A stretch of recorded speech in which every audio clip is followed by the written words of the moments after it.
इस वक्त की बड़ी खबर कि मॉस्को की तरफ जाने वाले कई अहम रास्तों को भी रोका गया है। यहाँ वहाँ आवाजाही को प्रतिबंधित किया गया है, आवाजाही बंद की गई है और साथ ही इस तरीके से रूस के कई शहरों के आसमान में हेलीकॉप्टर गश्त कर रहे हैं।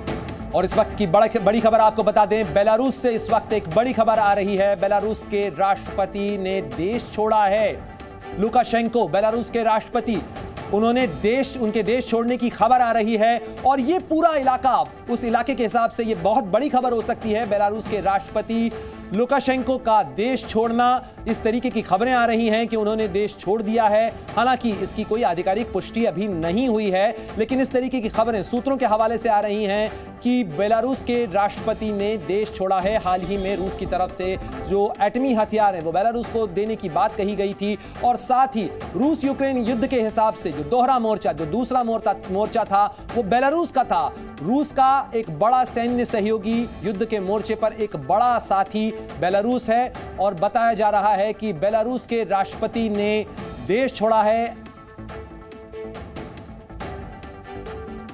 तो इस वक्त की बड़ी खबर आपको बता रहे हैं जो सूत्रों के हवाले से सामने आ रही है।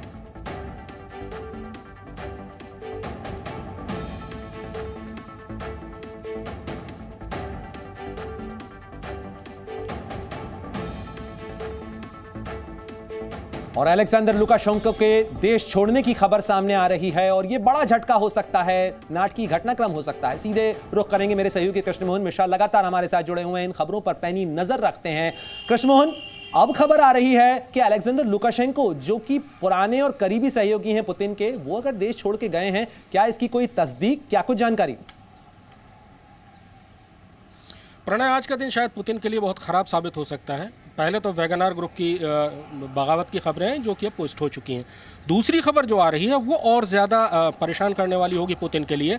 बेलारूस के राष्ट्रपति अलेक्जेंडर ग्रिगोरोविच लुकाशेंको के बारे में खबर यह है कि उनके परिवार के एक बिजनेस जेट को, प्राइवेट जो जेट था, उसको मिन्स्क से अब से करीब 6 घंटे पहले टेक ऑफ करते हुए लोगों ने ट्रैक किया है और अब तक वो टर्की के ऊपर से निकल चुका होगा, ऐसा लोगों का अंदाज़ा है।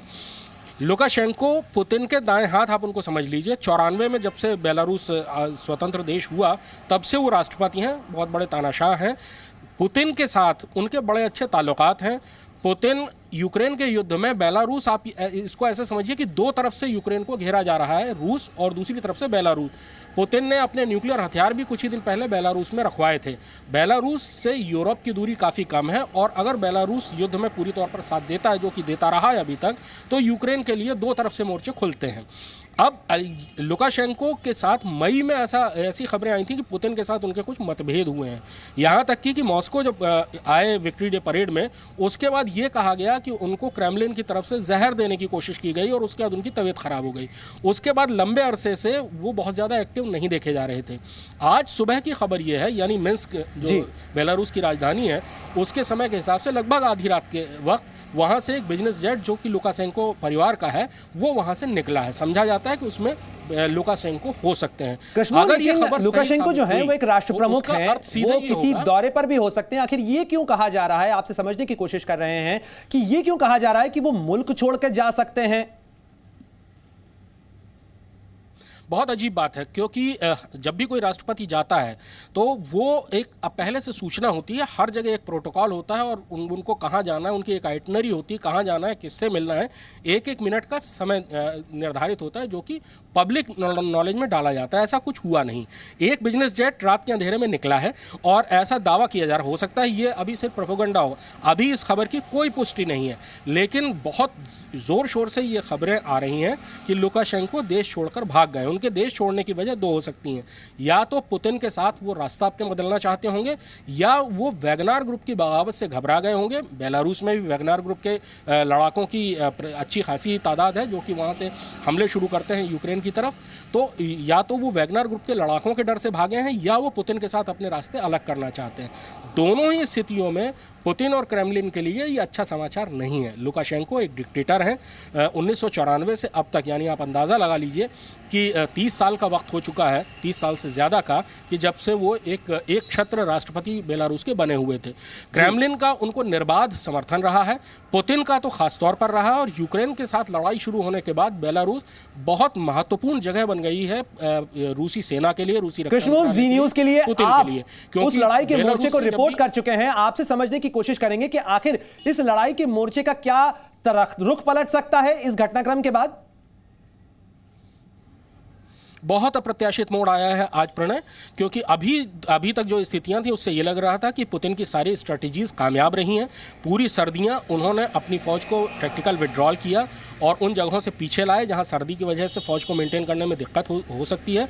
अप्रैल से उन्होंने स्प्रिंग ऑफेंसिव शुरू किए और अब लड़ाई वो तेज़ करते जा रहे थे। पूरी सर्दियां उन्होंने मिसाइल और ड्रोन हमलों पर भरोसा किया और अब वो ज़मीनी हमले अपने तेज़ कर रहे थे स्प्रिंग ऑफेंसिव के तहत। यानी कि जब गर्मियाँ आ गई, जब वहाँ पर बर्फ़ पिघल गई और सर्दी ख़त्म हो गई है, तब लड़ाई लड़ना आसान होता है। और अब वो लड़ाई अक्टूबर तक बड़े आसानी से बहुत अच्छे तरीके से लड़ सकते थे। लेकिन वैगनार ग्रुप का इस तरह से डिफेक्ट करना बहुत एक बड़ा झटका है। एक बात और आपको बता दूं कि रूस की सेना बहुत बड़ी है। वैगनार ग्रुप की तादाद 25 से 30 हज़ार से ज़्यादा नहीं होगी। कोई ऐसा खतरा नहीं है कि वो जाकर क्रेमलिन पर कब्जा कर ले या मॉस्को की तरफ मार्च कर पाए। मॉस्को और रोस्तोव के बीच की भी दूरी बहुत ज़्यादा है। अगर आप फास्ट ट्रेन से जाएं तो 16 घंटे लगते हैं। लेकिन अगर आपकी सेना का एक खास जो मोर्चा है वही ढह जाए और वो आपके खिलाफ काम करने लगे, तो ये साइकोलॉजिकल, मनोवैज्ञानिक रूप से बहुत घातक होता है किसी भी सेना के लिए, किसी भी देश के लिए। 25,000 सैनिक जो वैगनर ग्रुप के हैं, जिनका कि इतिहास अपराधियों का रहा है, जो कि डिसिप्लिन भी नहीं रहे हैं, जो कि हथियारबंद हैं, जिनके बीच में संगठन है, अगर वो रोस्तोव और आसपास के शहरों में बिखर गए तो वो कितनी तबाही फैला सकते हैं, इसका अंदाज़ा लगाया जा सकता है। हथियार हल्के हैं, लेकिन यही हथियार लड़ाई के शहर के अंदर की लड़ाई में सबसे ज़्यादा कारगर होते हैं और बड़े से बड़ी फौज को वो रोक सकते हैं।